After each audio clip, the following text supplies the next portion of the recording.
Hey Oaks, and welcome back to my channel.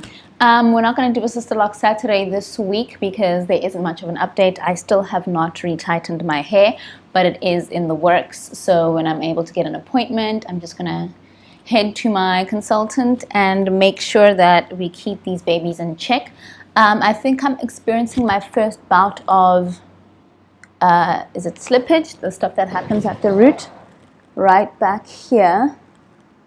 So I don't think all of this is new growth. So I think a fair bit of slippage happened because when you compare it to other locks in that area, there hasn't even been half of that kind of growth. So yeah, I think I am experiencing my first bout of slippage. So I come to you in full quarantine crustiness to talk about sugaring, which is just a form of making wax out of sugar and to wax yourself at home. I did a video a couple of months ago just talking about the process, and so now I'm going to show you the process. I don't get it right often, to be honest, and even when your sugar wax kind of fails, there's ways to mitigate it and make it usable just to get a decent result. So that's what I'm going to get into. So if you have any questions about sugaring or any advice for me, if you see like anything that I'm doing that's wrong, then definitely let me know. I got this sugar recipe from, I don't know if it's A-Between, her channel, and she sort of does all the recipes for sugaring. And if you want to see it done the right way, I guess head over there because she does a tutorial. My tutorial is mainly showing you that even if the sugar fails, and is a bit undercooked, you can still sort of make that work. And yeah, I do tend to undercook my sugar because when it's overcooked, then it gets hard as a rock and it's impossible to deal with. So yeah, this is sugaring for beginners, my way. Okay, let's get into it. I used a cup of sugar, 4 tablespoons of water, and 4 tablespoons of fresh lemon juice. It's possible to use lemon juice substitute. I've done it like that before and it worked out relatively okay. I can't see much of a difference between fresh and bottled. And don't judge the fact that I don't actually have measuring instruments. I'm just not a real adult yet, apparently. So yeah, that's where we are. So you just incorporate the liquids into the sugar and just mix it up so that it forms a paste.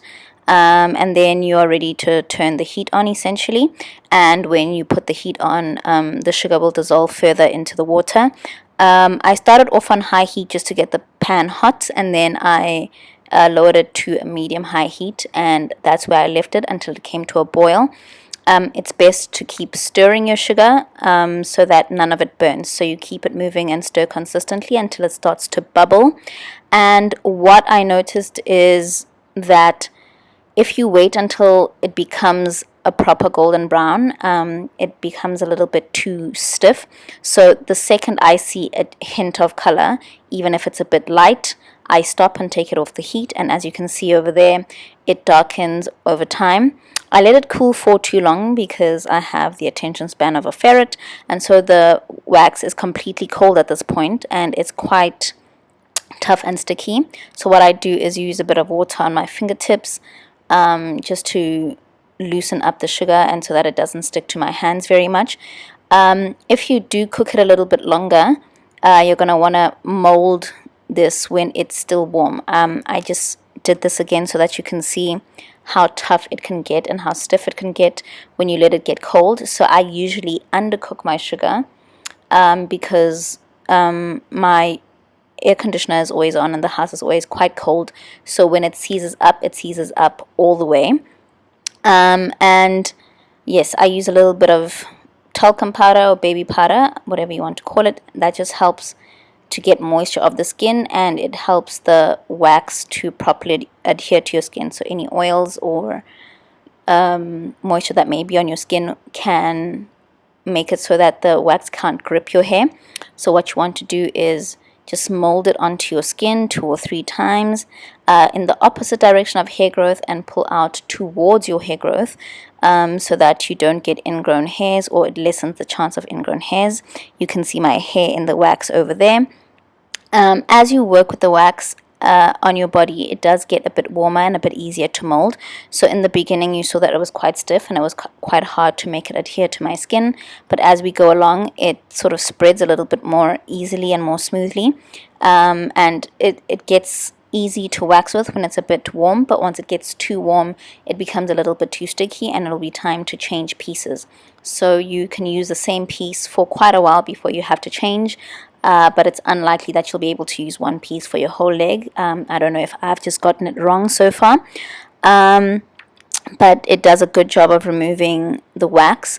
If anyone tells you that they have found a painless way of waxing themselves, I would tell them that they're a filthy liar, just because you are pulling hair out from its root.